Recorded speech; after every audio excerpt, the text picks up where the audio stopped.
The late afternoon sun cast long shadows over the bustling city intersection as Eric Miller waited for the pedestrian signal to turn green. With his backpack slung over one shoulder and his headphones in, he was making his usual walk home from school. Eric wasn't in a rush, but the thoughts of his family's struggles lingered heavily in his mind. His part-time job at the corner convenience store barely brought in enough to cover groceries, let alone save for college. He knew his mother was doing her best, but the bills seemed endless, and Eric had learned to put his dreams on hold for the sake of his family. As the light turned green, Eric noticed an elderly man standing at the edge of the crosswalk. The man leaned heavily on a wooden cane, his movements hesitant and unsure. He wore a neatly pressed shirt and slacks, but his frail figure and the deep lines on his face spoke of a life lived through challenges. Eric paused, removing one of his headphones. "Excuse me, sir," he called gently. "Do you need some help crossing?" The man looked up, his eyes brightening at Eric's kind tone. "I'd appreciate that, young man," he said with a slight chuckle. "These legs aren't as steady as they used to be." Without hesitation, Eric stepped beside him and offered his arm for support. Together, they crossed the street at a slow but steady pace. Cars idled at the red light, their drivers glancing toward the unlikely pair. Eric could feel the weight of the man leaning into him, and he took care to match his pace, keeping him balanced. When they reached the other side, the man released Eric's arm and gave him a warm smile. "Thank you. I don't usually come out during the busy hours, but I had an errand to run." "It's no problem at all," Eric said, adjusting his backpack. "Are you headed far? I can walk with you if you'd like." The man hesitated, then nodded. "I'm only a block away. I'd enjoy the company." As they walked, the man introduced himself. "My name is Arthur. Arthur Bennett. Been living in this neighborhood for 40 years, though it's changed a lot since I first moved here." Eric smiled. "I'm Eric. I live just a few blocks over. Nice to meet you, Mr. Bennett." "Call me Arthur," the man replied with a grin. No need for formalities. By the time they reached Arthur's modest brick house, the two had struck up an easy conversation. Arthur shared tidbits about his life, mentioning that he had been a history teacher before retiring. His wife had passed away several years ago, and though he had a daughter, she was often busy with work and didn't visit as much as she'd like.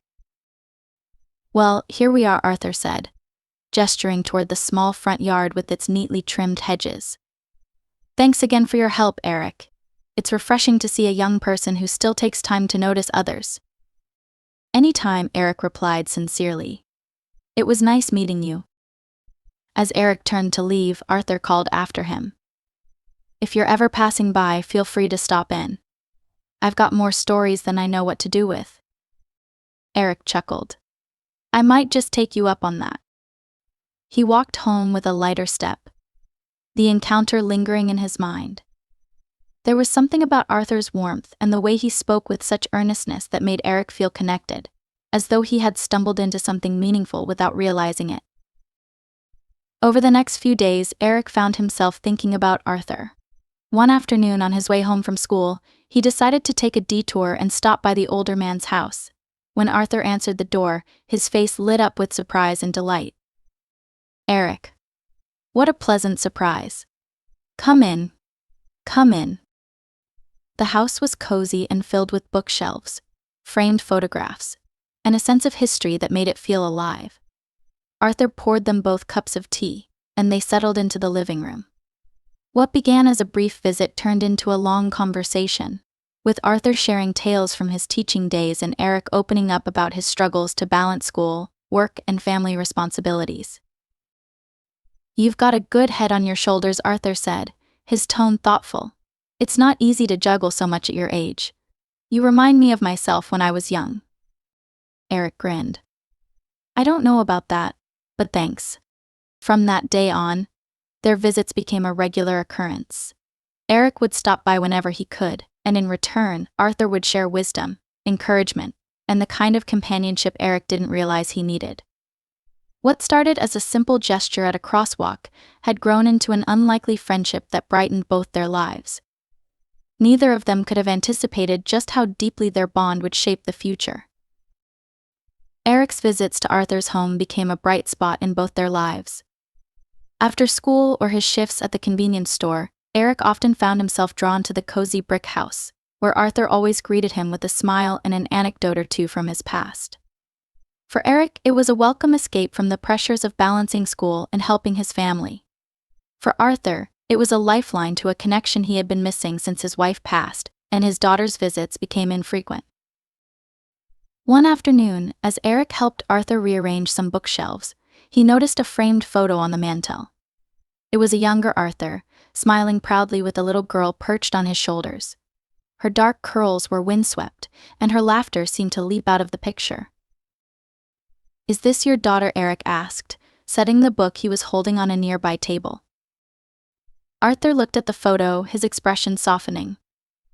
"That's Claire," he said, a note of wistfulness in his voice. "She's all grown up now, of course. Lives out of state and works for some big corporate firm. Always on the go." Eric nodded, sensing a trace of sadness. "Do you get to see her often?" Arthur hesitated. "Not as much as I'd like. She calls when she can, and she visited last Christmas, but her job keeps her busy. I understand. She has her own life now." Eric could tell Arthur missed her deeply, though the older man didn't say so outright. He decided to change the subject, asking about a stack of books nearby, and Arthur launched into a story about how he used to read the same titles to his students when teaching history. But the image of Arthur looking longingly at his daughter's photo lingered in Eric's mind. As the weeks went by, their friendship grew. Eric helped Arthur with small chores around the house, changing a light bulb, fixing a squeaky door, or carrying groceries inside. In return, Arthur offered invaluable advice and encouragement. On more than one occasion, he sat with Eric at the kitchen table, helping him with his homework. Eric's grades started to improve, and he found himself considering possibilities for his future he hadn't dared to think about before. One chilly afternoon, Arthur insisted on teaching Eric how to play chess. They sat by the living room window, the game board between them, as Arthur explained the rules with the precision of a seasoned teacher. "You've got to think several moves ahead," Arthur said, moving his knight into position. "It's not just about reacting to what's in front of you. It's about seeing the bigger picture." Eric furrowed his brow, staring at the board. "Sounds like life," he muttered. Arthur chuckled. "Exactly.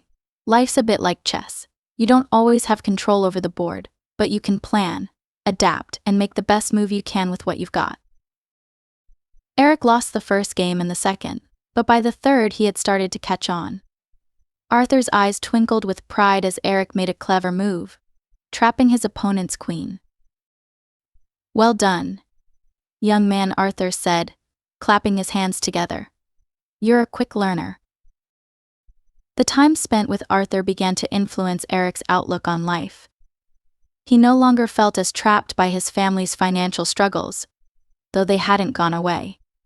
Arthur's stories and wisdom reminded him that challenges were a part of life, but they didn't define it. He found himself daydreaming about college again, even though he knew there was no money for it. One afternoon, as Eric was about to leave Arthur's house, Arthur handed him a small, weathered notebook. "I used to write in this when I was around your age," Arthur explained. "Thought you might like it. It's mostly musings and things I learned along the way." Eric accepted the notebook with a smile, flipping through the pages. It was filled with careful handwriting, snippets of advice, and reflections that gave him insight into Arthur's younger years. "Thanks, Arthur," Eric said earnestly. "This means a lot." "It's nothing," Arthur replied, waving a hand. "You've given me something far more valuable than an old notebook." "What's that?" "Your time," Arthur said simply. "I may not say it often, but I've been lonely. You've reminded me how good it feels to have someone to talk to." Eric felt a lump rise in his throat. He knew Arthur had given him much more than companionship. The older man had become a mentor, a steady presence in a life often overshadowed by uncertainty. Neither of them could have guessed that their connection was about to draw the attention of someone who had been watching from afar. One crisp Saturday morning, Eric arrived at Arthur's house to find him sitting on the porch, bundled up against the cold with a blanket draped over his lap. Arthur looked up from the book he was reading and waved Eric over. "You're early today," Arthur said, his tone cheerful. "I figured I'd stop by before work," Eric replied, taking a seat on the porch steps. "Got anything planned for the day?" Arthur shook his head. "Not much. Just me and my book. What about you?" "Same old," Eric said with a shrug. "But hey, I brought your groceries on the way here. They're in the bag by the door." "You're too good to me," Arthur said with a smile. "You've got enough on your plate without worrying about an old man." Eric grinned. "You're not just any old man. You're my friend." Arthur laughed, the sound warm and genuine. "Well, I'm lucky to have you." As they sat there, their conversation wandered to various topics: Arthur's teaching days, Eric's favorite classes in school, and Arthur's memories of raising his daughter. For all the joy Arthur found in recounting his past, Eric noticed that the subject of Claire often carried an undercurrent of longing. "I don't blame her for being busy," Arthur said at one point, his eyes fixed on the horizon. "She's worked hard to get where she is. I just hope she knows how proud I am of her." Eric was about to respond when the sound of a car pulling up interrupted them. Both turned to see a sleek black sedan parking in front of the house. A tall, poised woman stepped out, her heels clicking on the pavement as she approached. Her hair was neatly styled, and she wore a tailored coat that looked expensive. "Dad," she called, her voice a mix of surprise and warmth. "What are you doing outside in this weather?" Arthur's face lit up. "Claire. What a nice surprise." Eric stood awkwardly as Claire climbed the porch steps. She smiled politely at him before turning her attention back to her father. "Who's this?" she asked. "This is Eric," Arthur said proudly. "He's been helping me out these past few months. A fine young man." Claire extended a hand toward Eric. "Nice to meet you, Eric." "I'm Claire." "Nice to meet you too," Eric said, shaking her hand. "I've heard a lot about you," Claire said, glancing at her father with a fond smile. "He talks about you all the time." "Good things, I hope," Eric said, trying to mask his nervousness. "Very good things," Claire replied. "Thank you for looking out for him. I can't always be here as much as I'd like." Arthur waved a dismissive hand. "You're here now, and that's what matters." Claire stayed for most of the day, catching up with her father while Eric went to work. When Eric returned that evening, Arthur was beaming. "Claire was thrilled to meet you," Arthur said. "She thinks very highly of you." Eric shrugged modestly. "I'm just happy to help." In the weeks that followed, Claire began visiting more often. Each time, she made a point to chat with Eric if he happened to be there, learning about his life, his family, and his aspirations. Despite her polished exterior, she had an easy, approachable demeanor that made Eric feel comfortable. One evening, after Claire had left, Arthur turned to Eric with a thoughtful expression. "She sees something in you, you know." "What do you mean?" Eric asked. "She sees your potential," Arthur said. "And so do I. You've got a good head on your shoulders, Eric. You've got what it takes to go far." Eric smiled, though the familiar ache of doubt crept into his chest. "Thanks, Arthur. I just wish college didn't seem so out of reach." Arthur's expression softened. "Sometimes, life has a way of surprising us." Eric didn't think much of the comment at the time, but he would soon realize Arthur knew more than he let on. It started with a knock on his door one Saturday morning. When Eric answered, he found Claire standing there, holding an envelope with his name on it. "Hi, Eric," she said, her smile bright. "I wanted to thank you properly for everything you've done for my dad." Eric stared at the envelope, confusion etched on his face. "You don't have to thank me. Arthur's been more of a help to me than I have to him. Claire shook her head. You've been there for him when I couldn't. That means more to me than you know. She handed him the envelope, her gaze kind but insistent. Open it. Inside, Eric found a letter and several documents. As he scanned the contents, his eyes widened in disbelief. It was a fully paid scholarship to the university he had been dreaming about. I don't understand, Eric stammered, looking up at Claire. I reached out to some people I know, Claire said. Your grades are excellent, and your teachers spoke very highly of you. This isn't charity, Eric. This is recognition of your hard work and your potential. Eric felt a lump rise in his throat. I don't know what to say. Just promise me one thing, Claire said. Keep being the person my dad sees in you. Eric nodded, his voice thick with emotion. I will. I promise. As Claire left, Eric sat down with the papers in his hands, the reality slowly sinking in. The kindness he had shown to Arthur had come full circle in a way he never could have imagined. It wasn't just about the scholarship. It was about the relationships he had built and the belief that others now had in him. For the first time in a long while, Eric felt like his dreams were within reach. Eric sat at the kitchen table long after Claire left, staring at the scholarship documents spread out in front of him. His mom came into the room, wiping her hands on a dish towel, and paused when she saw his expression. Eric? Everything okay?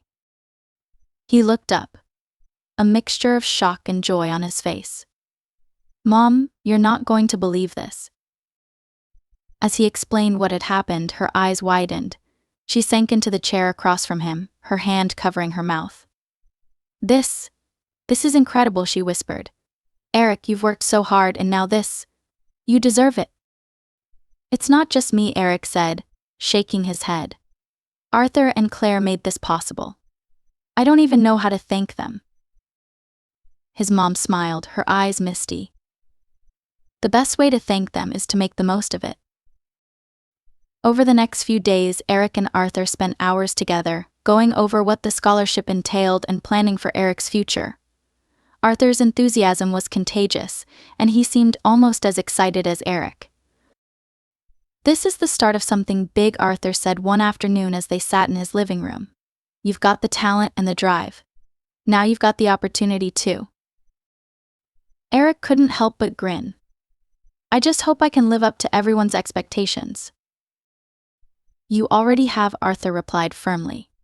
Now it's about believing in yourself as much as the rest of us believe in you. Claire continued to visit frequently, checking in on her father and making sure Eric had everything he needed for his upcoming transition to college.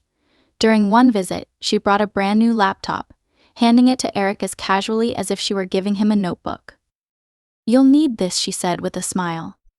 Can't go to college without one. Eric hesitated, feeling the weight of her generosity. Claire, you've already done so much. I can't accept this. You can. And you will, she said firmly. Think of it as an investment. I believe in you, Eric. Arthur, who was sitting nearby, chuckled. You might as well accept it, young man. My daughter's as stubborn as I am. Eric laughed and finally relented, his gratitude evident. Thank you, Claire. For everything. As the summer rolled on, Eric prepared for the next chapter of his life. Arthur insisted on helping him with study tips and life advice, often pulling out old books or sharing anecdotes from his teaching days. The friendship between them deepened even further, and Eric felt as though Arthur had become the grandfather he never had. One sunny afternoon, Eric decided to surprise Arthur by helping him spruce up his front yard. He arrived with gardening tools and a bag of mulch, catching Arthur off guard. What's all this? Arthur asked, stepping onto the porch. Thought I'd repay the favor, Eric said with a grin. Your yard could use a little TLC. Arthur laughed but joined in, offering pointers and telling stories about how his wife used to tend to the garden. By the time they finished, the flower beds were neat, the hedges trimmed, and the yard looked as vibrant as Arthur's smile. You didn't have to do all this, Arthur said, resting in a chair on the porch. But I'm glad you did. It feels like home again. It's the least I could do, Eric replied. You've done so much for me. That evening, as they sat together watching the sunset, Arthur's voice turned reflective. You know, Eric, when I met you that day at the crosswalk, I was feeling invisible, like the world had moved on without me. But you changed that. You reminded me that there's still so much to look forward to. Eric looked at him, his chest tightening with emotion. You've done the same for me, Arthur. I wouldn't be here without you. As the sky darkened, they sat in comfortable silence, two friends from different generations who had found something rare and meaningful in each other's company. Neither could have guessed how deeply their lives would continue to intertwine. The summer passed quickly, and before Eric knew it, he was packing for college.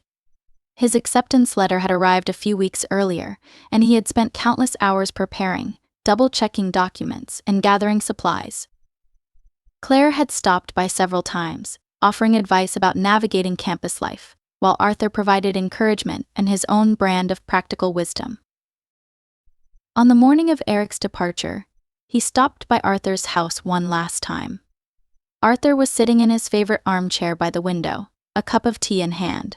When he saw Eric at the door, his face lit up with a mixture of pride and sadness. So, this is it, Arthur said, setting his cup down. Big day, huh? Yeah, Eric replied, his voice tinged with emotion. I couldn't leave without saying goodbye. Arthur stood and walked over, his steps slow but steady. He placed a hand on Eric's shoulder. Goodbye?